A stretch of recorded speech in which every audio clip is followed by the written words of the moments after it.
AEW Collision Ring Report. As you see right here, these are some of the matches that you can be able to see today with highlights and recaps and reviews. FTR, the reigning defending AEW World Tag Team Champ, defend their gold against number one contenders MJF, the World Champion, and Adam Cole, who are now newfound best friends. Can you newfound best friends win these tag gold over long-term champs? We'll see our team.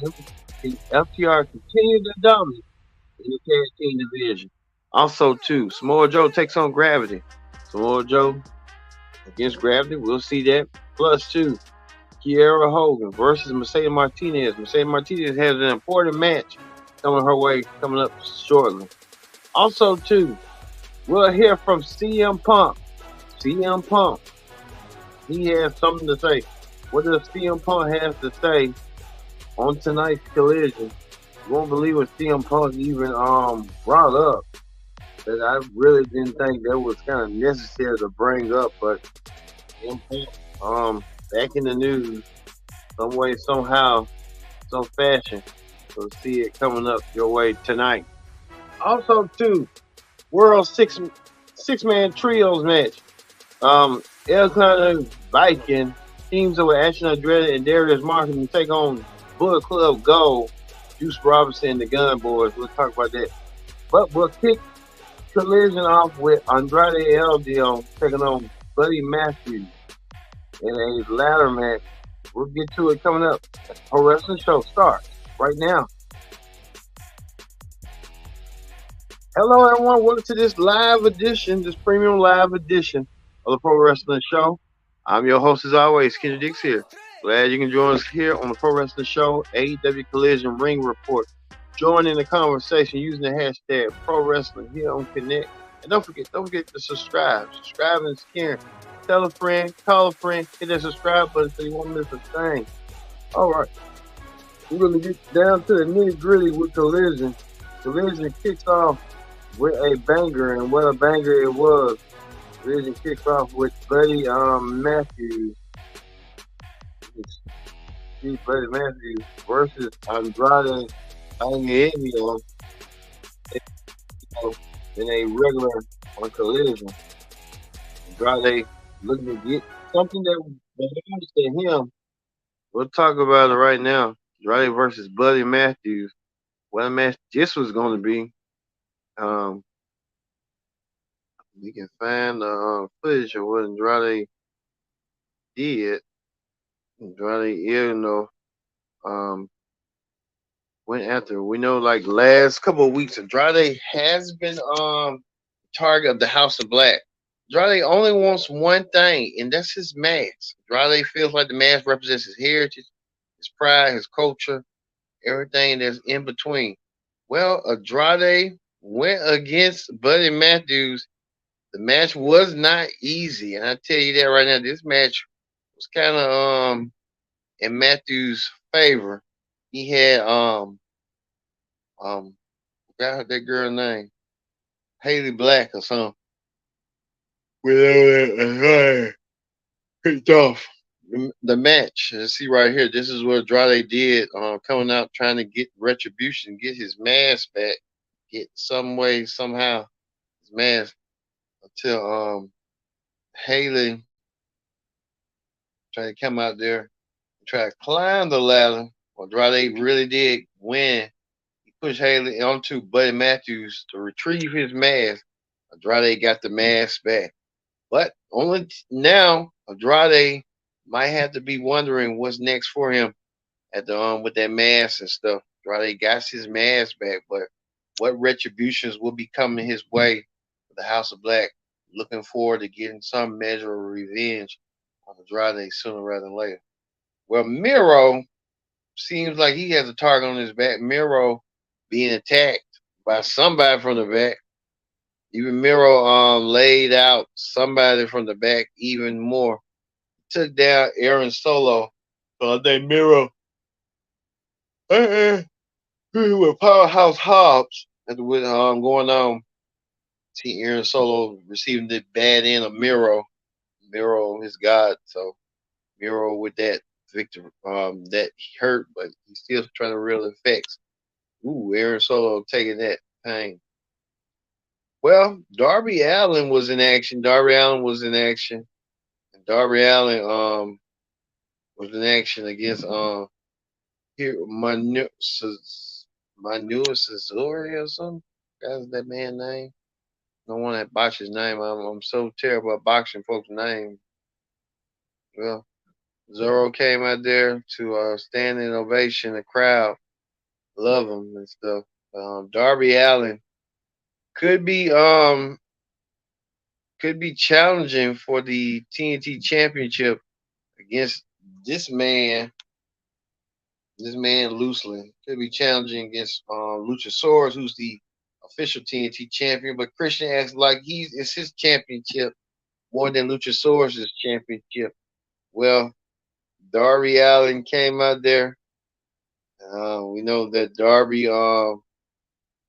having his problems on Collision and Dynamite. Started losing that tag team match last week to Christian. Losing that tag team match last week to Christian and Ricky Starks and stuff. What had happened for losing it to Christian and Ricky Starks. What happened last week when Darby cheated again when Christian Ricky Starks cheated, but we'll get to Ricky Starks a little bit later. But I guess Darby's having two feuds going on. On Dynamite, Darby's having a feud with Swerve Strickland with Nick Wayne, and then on Collision, Darby's having the feud with Christian Luchasaurus. Interesting for Darby Allin. I'm surprised they ain't intertwined yet, but hey, it could be coming sooner rather than later.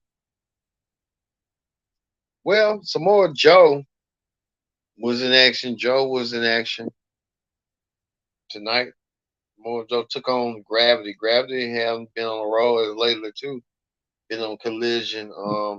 Been on AEW Dynamite this past week. I who Gravity took on, but it wasn't real memorable.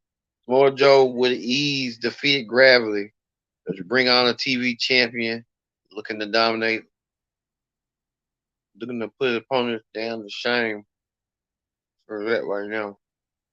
So Samoa Joe hit the muscle buster right here to get the 1, 2, 3.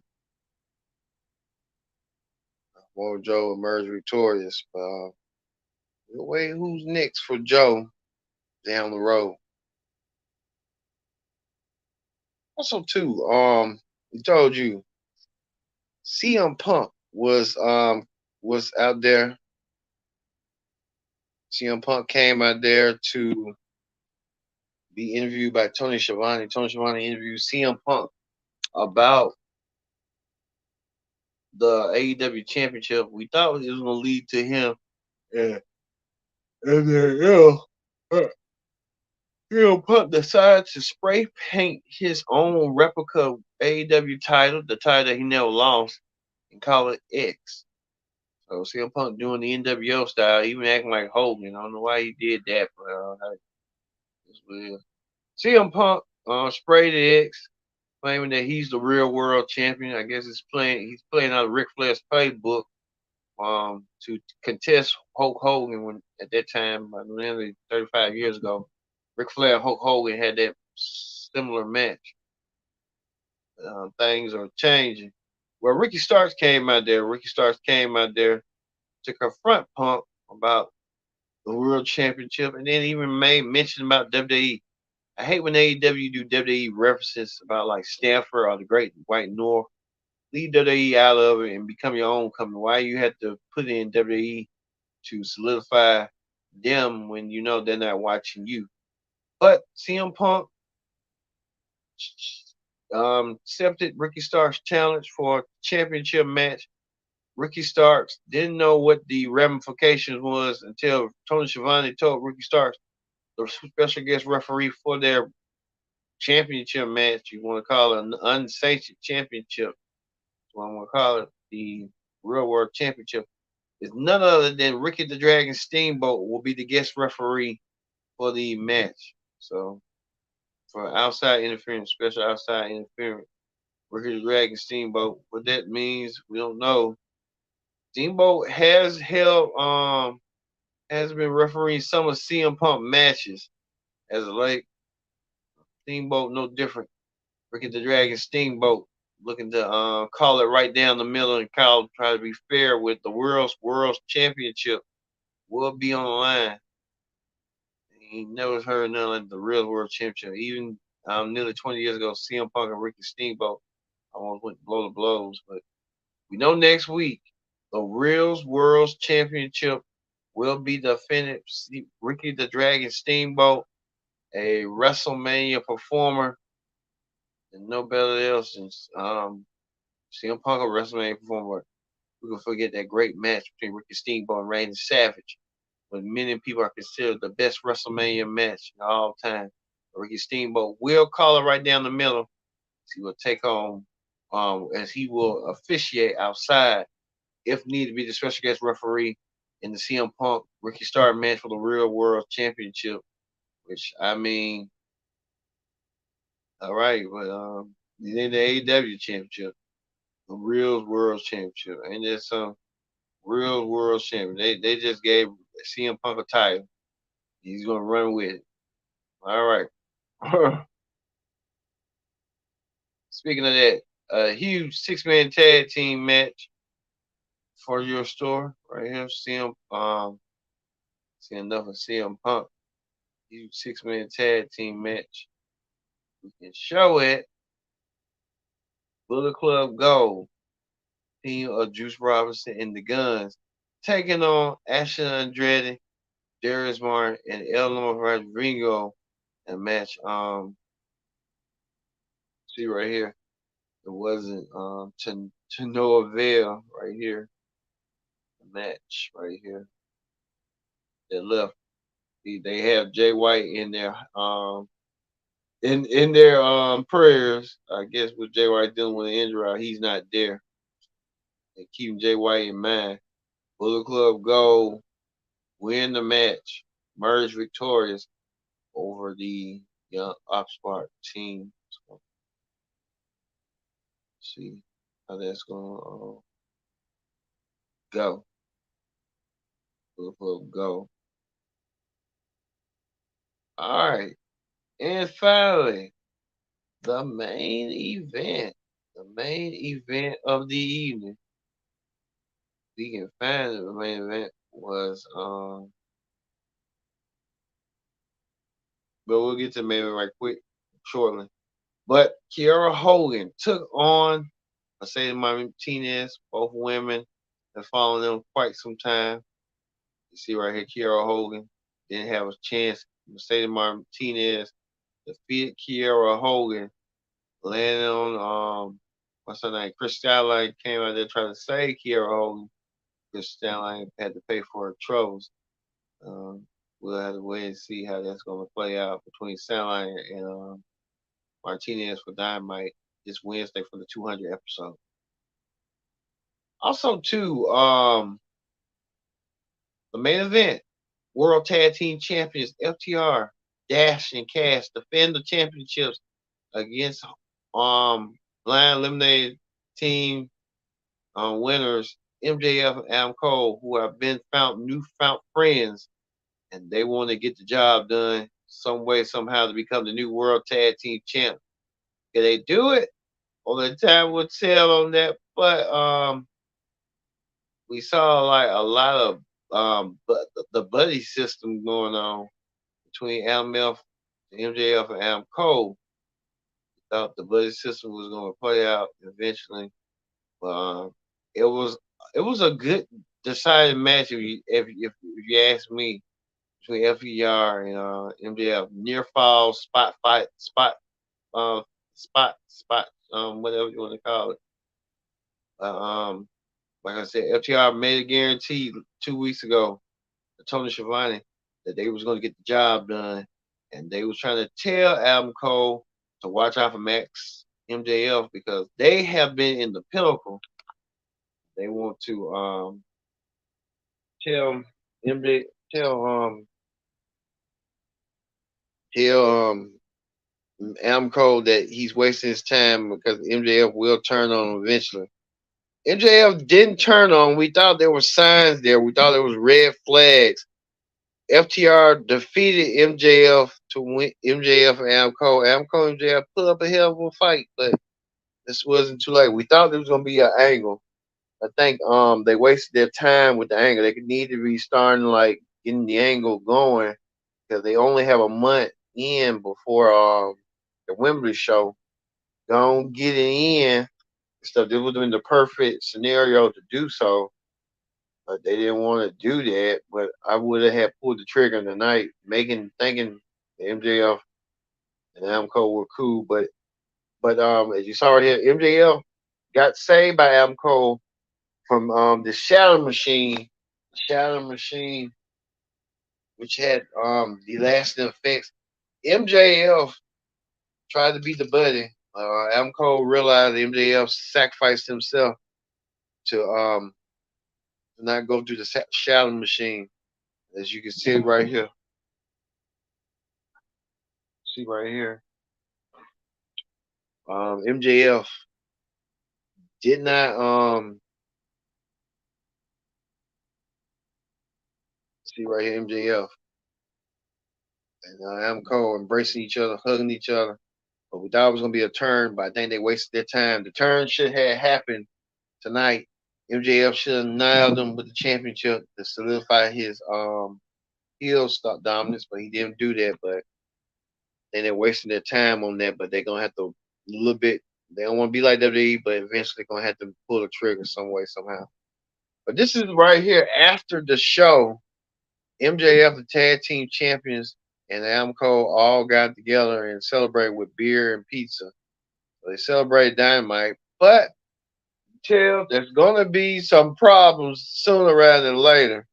So we just have to wait and see what's next for MJF and Cole, because you know it's coming. They just don't want to pull the trigger, but hey, that's what they do. They don't want to pull the trigger, but we see right here, Adam Cole, MJF, put their friendship through the test. So we'll just have to wait and see on how this is gonna play out eventually. So hey, we just have to see about that coming up. All right, that ends the Pro Wrestling Show. Presents the AEW Collision Ring Report. We're gonna move forward to Wrestling Hot Topics on Wrestling Hot Topics right here. We're gonna move it. They got Adam Cole, MJF, but hey, we know that Gunther this week surpassed. This is WWE on WWE News right here. Gunther, the Intercontinental Champion. We have a little bit right here. Gunther, the Intercontinental Champion, surpassed the late great Macho Man Randy Savage as one of the longest Intercontinental Championship reigns.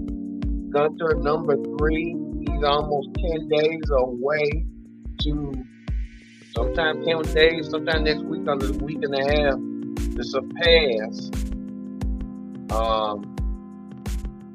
Pedro Morales. But right now, Gunther has surpassed the late great Macho Man Randy Savage on his first Intercontinental Championship win back in 1986. He was 87, late 87.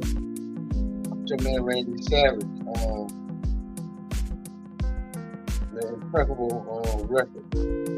But as you see right here, Gunther inching up closer to the Honky Tonk Man's reign, and Gunther will surpass the Honky Tonk Man as one of the longest great Intercontinental champions of all time. They're using modern people like Gunther, Roman, and like to inch themselves in their place of history in WWE history. You could see that being a factor sooner rather than later.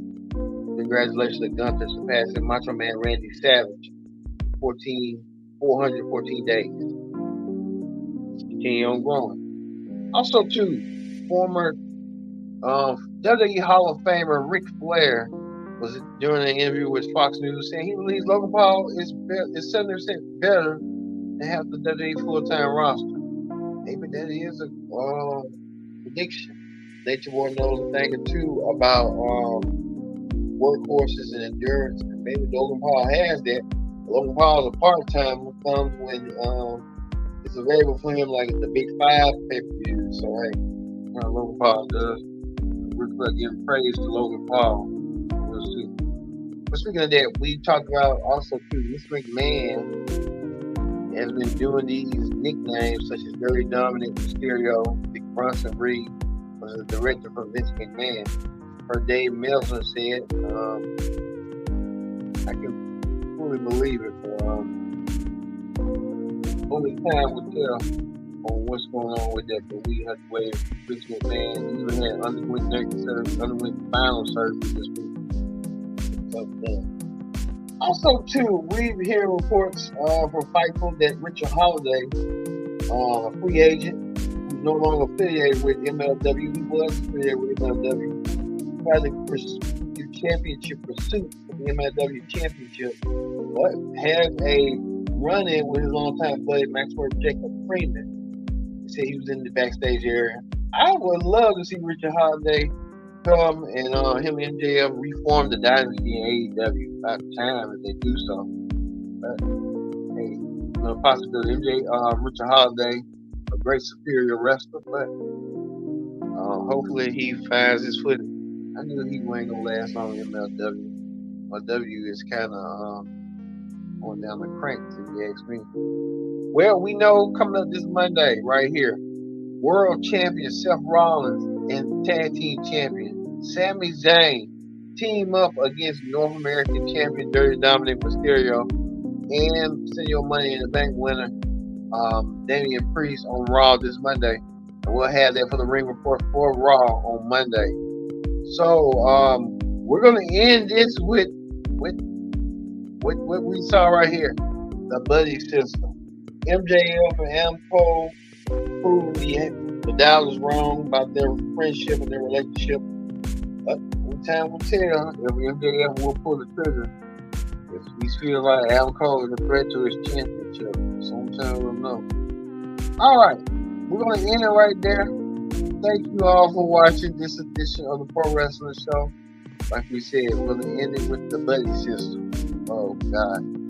I've been your host, Kendrick, saying we'll see you tomorrow for the Great American Bash to Dick Out Club.